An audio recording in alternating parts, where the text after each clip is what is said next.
Surgery తర్వాత ముఖ్యంగా అది కూడా క్యాన్సర్ సర్జరీలో చాలా ప్రొలాంగ్డ్ సర్జరీస్ చేసినప్పుడు వాళ్ళలో పెయిన్ అనేది ఎలా కంట్రోల్‌లో ఉంటది? లేకపోతే పెయిన్ లేకుండా ఎలా సర్జరీస్ చేస్తారనే దానికి ఈరోజు నేను ఈ వీడియో చూపించబోతున్నానండి. దీన్ని ఎపిడ్యూరల్ కెథెటర్ అంటారు.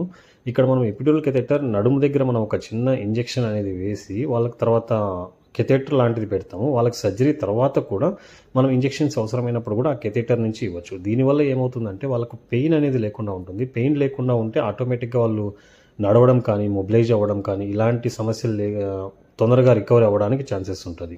ఇలాంటి ఇంజెక్షన్స్ అనేవి నడుము నొప్పి ఉన్నప్పుడు కూడా లేకపోతే సయాటికా ఉన్నప్పుడు కూడా ఏస్తారు. కానీ అలాంటి వాటిలో జస్ట్ ఒక సింగిల్ షాట్ ఇంజెక్షన్ అయితే ఏసేస్తారు.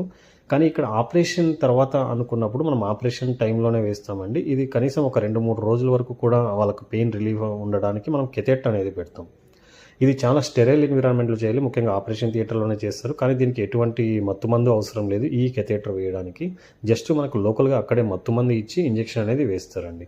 మామూలుగా బ్యాక్ పెయిన్ గానీ, సయాటికా ఉన్న వాళ్ళకి కూడా ఇలానే ఇంజెక్షన్ అనేది వేస్తారు. వాటి వల్ల చాలా రిలీఫ్ ఉంటుంది. మీకు మరిన్ని ఇలాంటి వీడియోలు కావాలంటే, లేకపోతే సమాచారం కావాలంటే మా ఛానల్‌ని లైక్ చేయండి, షేర్ చేయండి, సబ్స్క్రైబ్ చేయండి. Thank you. చూడండి అక్కడ కెథెటర్ అనేది ఎలా వేస్తున్నారో. కెథెటర్ వేసిన తర్వాత అక్కడ ఫిక్స్ చేసేసి దాన్ని అటాచ్ చేస్తారు.